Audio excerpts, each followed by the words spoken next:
Oi, meus amores, bom dia. Vamos para mais uma aula hoje. Continuação do nosso capítulo. Nós estamos falando sobre células e algumas partes dela. Hoje nós vamos aprender sobre algumas organelas.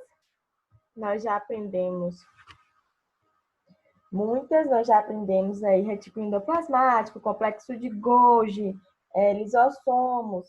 E hoje nós vamos continuar nos nossos estudos aí. Como vocês sabem, essas organelas, elas têm função, né? Algumas têm funções parecidas, porém, sempre tem algo que diferencia. Então, é importante que vocês façam anotações quando estiverem assistindo a videoaula, porque tem algumas informações que eu não tenho no livro e que eu dou em aula, e que muitas vezes pode cair no estudo dirigido, pode cair no teste, na avaliação. Mas, sem mais delongas, vamos para a nossa aula. Gente, primeiramente vamos falar da mitocôndria. Eu gosto muito da mitocôndria porque eu acho ela muito bonitinha. E ela é muito importante para a célula porque ela tem uma função, né? Que, aliás, são duas funções que são muito importantes, que é a produção de energia dentro da célula. Lembra que teve, quando a gente estava estudando sobre a bomba de sódio e potássio, e precisava de energia, a gente via ali uma molécula de ATP. Então, quem vai fazer essa produção de energia é sempre a mitocôndria. Além dessa produção de energia, ela ainda faz a respiração celular. Ué, tia Liz, mas a célula respira? Respira, a célula respira, a célula gasta energia, a célula trabalha, ela tem muitas funções. E aí essas funções são delimitadas por essas organelas que nós estamos estudando, tá? Mas vamos lá falar sobre essa mitocôndria, que ela é muito interessante. Então, já que ela dá energia à célula e ainda faz a célula respirar, né? Ela consegue fazer a respiração celular, é como se ela fosse o motor das células. Ela gera energia para as atividades da célula. E como é essa respiração celular? É praticamente aquilo que a gente já conhece da nossa respiração. Ela vai pegar o oxigênio, né, junto com as partículas de alimento ali, e ela vai converter em gás carbônico e água, e nisso ela vai liberar energia, tá? Então, é como se fosse a gente pega o oxigênio, quebra, né, libera ali o gás carbônico e a água, e ainda libera energia.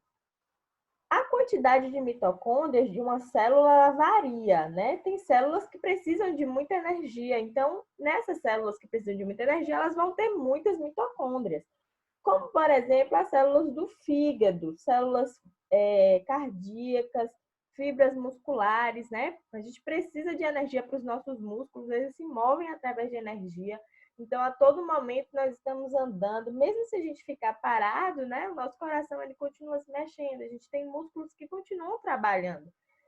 Como eu falei para vocês, às vezes a gente nem tem noção do que acontece no nosso corpo que está trabalhando e gastando energia. Então, esses lugares que precisam de mais energia do nosso corpo, as células desses locais têm muitas mitocôndrias. Um outro exemplo são os neurônios. Os neurônios são células que trabalham o tempo todo também, porque são eles que fazem ali as sinapses, né, que mandam os impulsos nervosos para que a gente consiga aí controlar as funções do nosso corpo.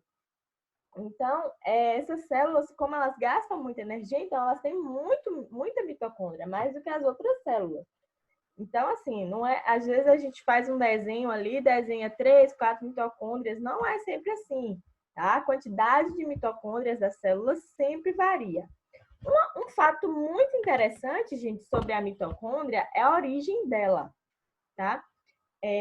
Como nós estamos falando, ela faz parte aí das células eucarióticas, tá? E aí discute muito por conta da origem da mitocôndria. Uma hipótese é que as mitocôndrias elas já tinham sido bactérias numa atmosfera bem primitiva há muitos e muitos anos atrás, tipo milhões de anos, tá? Então, Uma dessas hipóteses é que, como está aparecendo aí nessa figura, as mitocôndrias elas eram bactérias, elas tinham vida própria. E por que acredita nisso? Por que essa teoria é tão viável? Gente, as mitocôndrias elas têm DNA, né, que é o material genético dentro delas, que é muito importante para que o organismo tenha vida, né, por causa disso que ele pode se duplicar. E também as mitocôndrias, elas parecem muito com algumas bactérias, tá? Então, o que os cientistas, né, que estudam essa teoria pensam? Eles pensam que houve um tempo em que uma bactéria primitiva, que era o formato aí, a mitocôndria, se associou a uma célula eucariótica que não tinha mitocôndria. E aí, essa associação fez bem para os dois, tanto para a célula, que agora tinha uma organela a mais para dar energia, para conseguir fazer ela sobreviver melhor, né, para que ela fosse mais apta ao ambiente. E foi bom para a mitocôndria também, né, para a bactéria aí, que teve uma proteção da célula. Como eu falei, o formato das mitocôndrias é muito parecido com o das bactérias e a mitocôndria possui material genético próprio. E aí é por isso que acham que ela veio de outro organismo. Então, a origem dela é bem parecida com essa figura aí. Era uma célula eucariótica que não tinha mitocôndria. A mitocôndria chegou, encostou, associou, fez bem para as duas e elas ficaram juntas. Tá? As outras organelas não se fala disso porque elas não têm DNA próprio, elas não têm material genético próprio. Lembrando que a mitocôndria, gente, ela é exclusiva das células eucariontes, as células procariontes não têm mitocôndria, certo? Tia Alice, como é que elas respiram? Elas vão respirar aí de uma outra forma, utilizando fermentação, de alguma outra forma aí que a gente vai estudar depois, tá? Não é a mesma forma que as células normais do nosso corpo respiram, não. Entramos agora nos ribossomos. Os ribossomos já são conhecidos nossos, já, porque a gente já estudou sobre eles quando a gente estava falando sobre o retículo endoplasmático. Quem lembra aí, né? Que a gente falou que o que caracterizava o retículo endoplasmático rugoso era porque ele tinha esses ribossomos, enquanto o liso não tinha. Então, lembra aquelas bolinhas lá do retículo endoplasmático? Pois é, essas bolinhas são assim, ó, quando a gente amplia, certo? Eu apresento a vocês aí os ribossomos em forma ampliada, certo? Gente, como a gente falou, né, como eu acabei de falar, a gente via no retículo endoplasmático apenas algumas bolinhas. Isso quer dizer que o ribossomo é muito pequeno. Para chegar aí nessa imagem, para que a gente consiga ver ele desse tamanho, é só através do microscópio eletrônico. O microscópio óptico a gente não consegue visualizar os ribossomos. Eles podem ser encontrados no citoplasma livre, como a gente viu. Ele também pode ser encontrado no retículo endoplasmático rugoso, que é onde a gente conhece, e algumas vezes eles viajam lá junto com as mitocôndrias também. Tá? E qual a função dos ribossomos? Lembra que a gente falou que o retículo endoplasmático fazia a produção, armazenamento e transporte de proteínas?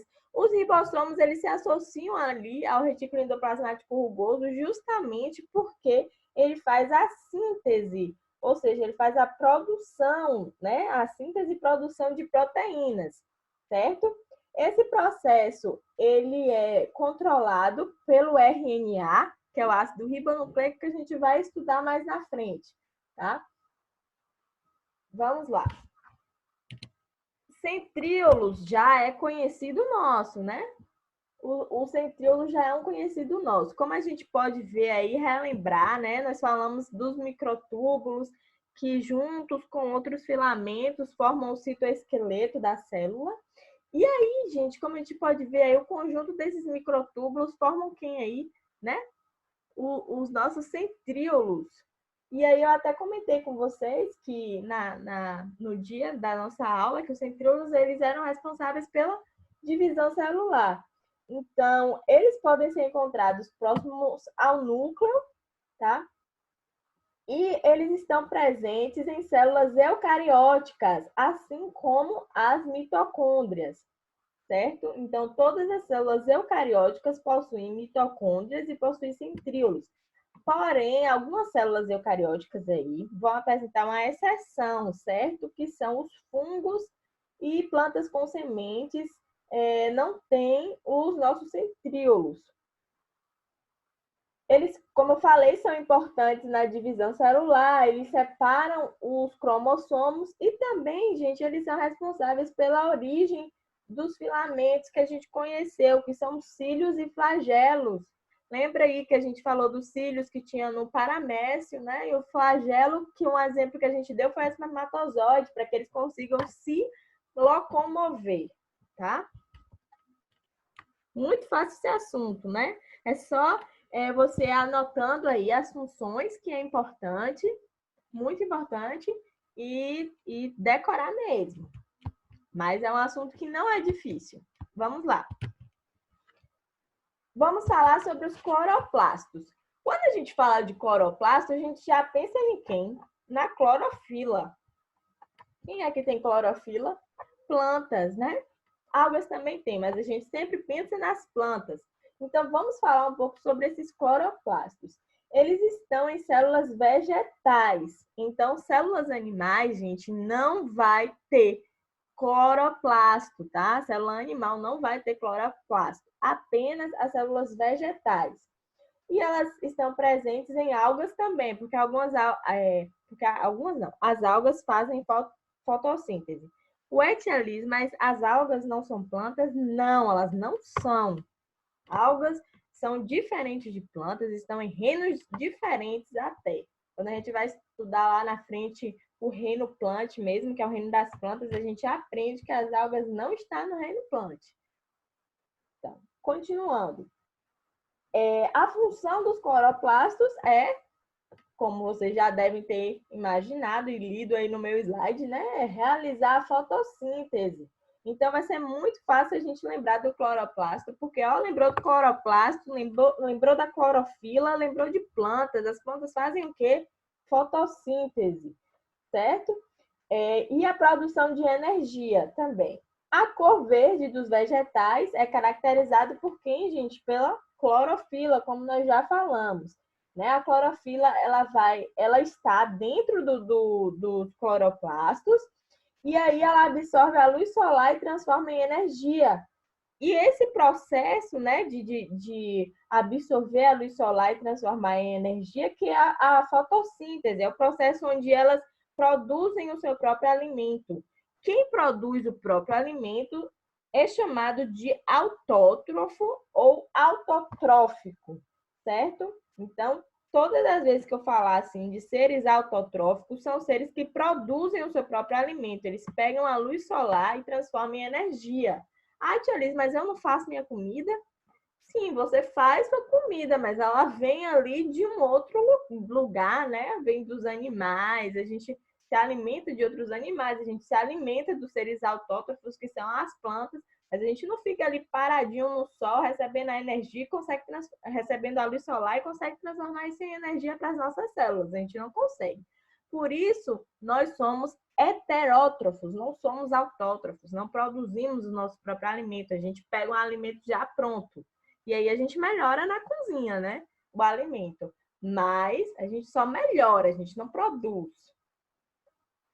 Vamos lá. Originalmente, a clorofila, né? Já que a clorofila está em quem faz fotossíntese, e como a gente aprendeu, quem faz fotossíntese são as plantas e as algas, né? Então, até então, pensava que só tinha os cloroplastos e clorofila nesses dois organismos, plantas e algas. Só que, recentemente, alguns cientistas, né, descobriram um invertebrado marinho que tem esse pigmento da clorofila. Eu apresento a vocês a lesma do mar.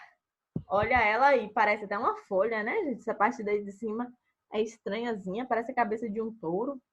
Mas essa é a lesma do mar, tá? Ela não é uma planta, ela não é uma folha. Ela é um invertebrado. E ela armazena cloroplasto, ela retira esse cloroplasto das algas que ela come. E aí, o que acontece? ela come esses cloroplastos, né? E aí ela consegue sobreviver até 9 meses, porque esses cloroplastos dentro do corpo dela vai fazer fotossíntese. Aí é como se ela quase conseguisse virar um ser autótrofo, tá? Só que aí ela só aguenta por 9 meses, né? Depois ela tem que procurar alimento e que comer a alga de novo, certo?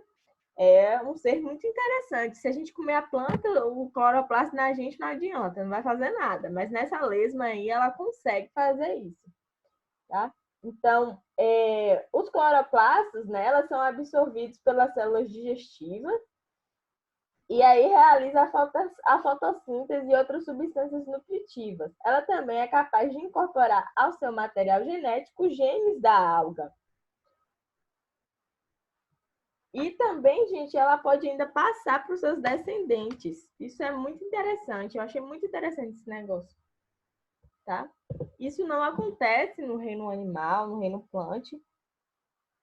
E ela é uma exceção.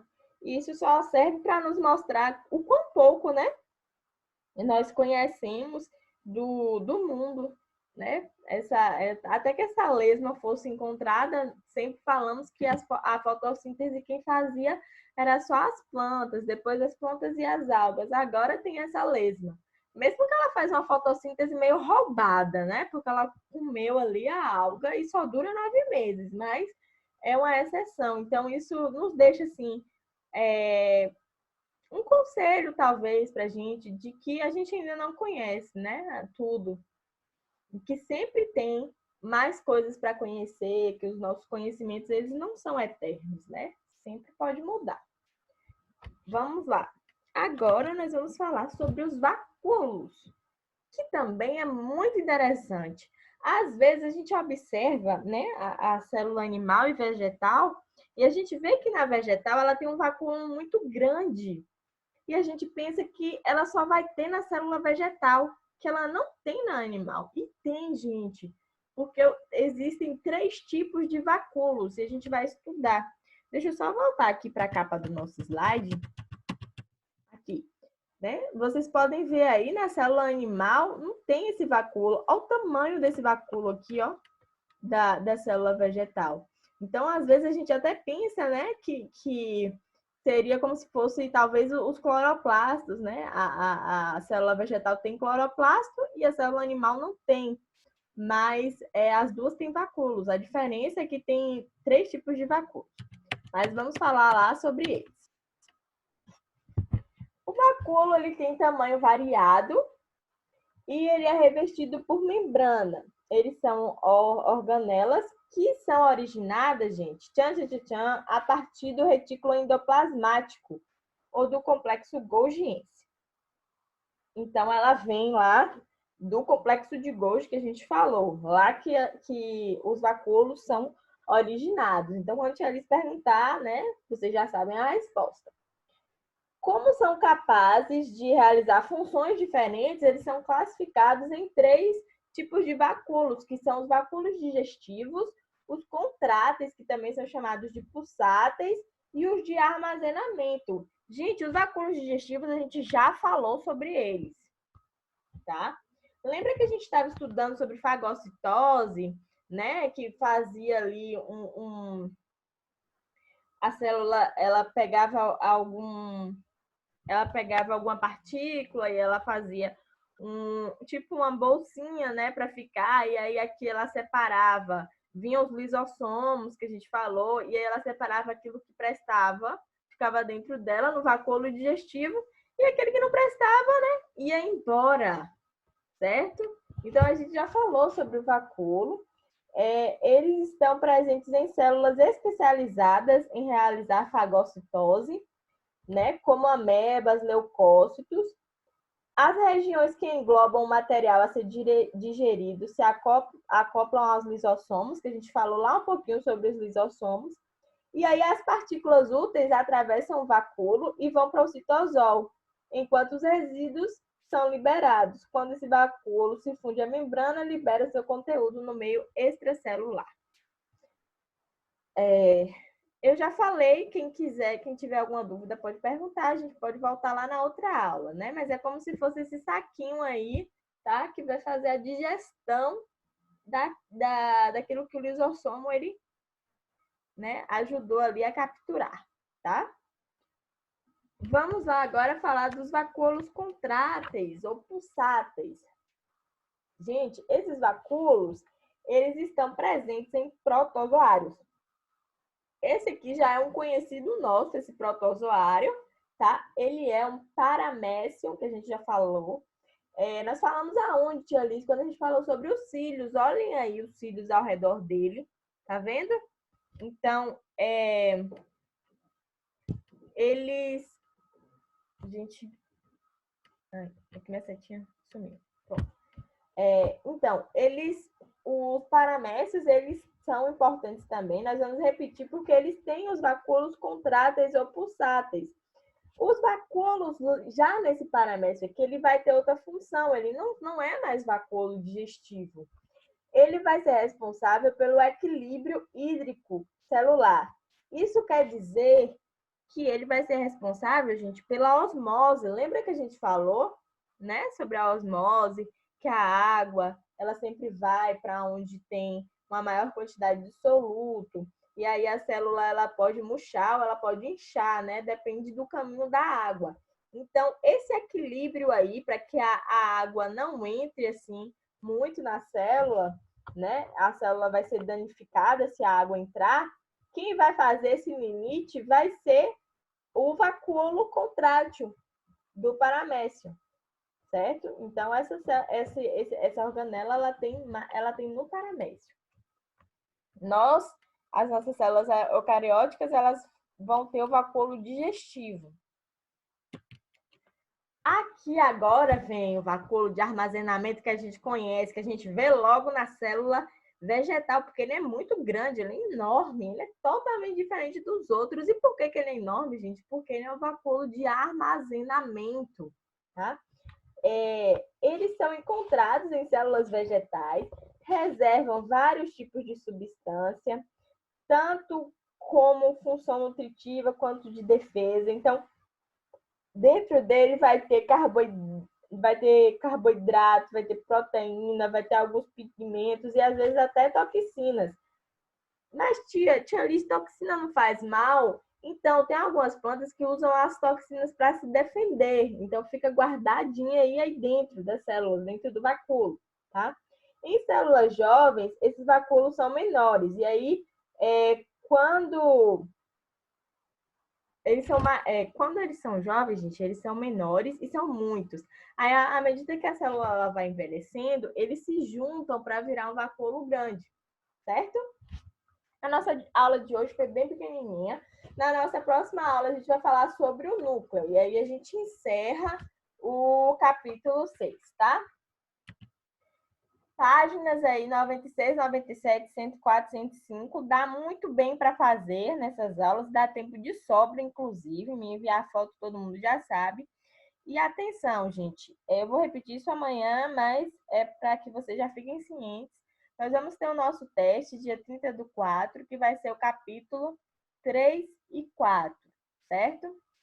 E a prova de ciências eu coloquei o capítulo 5 e 6 para não ficar muito extenso para vocês, tá? Então, eu dividi dessa forma para que a gente consiga se desenvolver melhor, certo? Aí eu só vou cobrar os 2 capítulos no teste e 2 capítulos na prova, para não ter os 6 capítulos na prova, tá?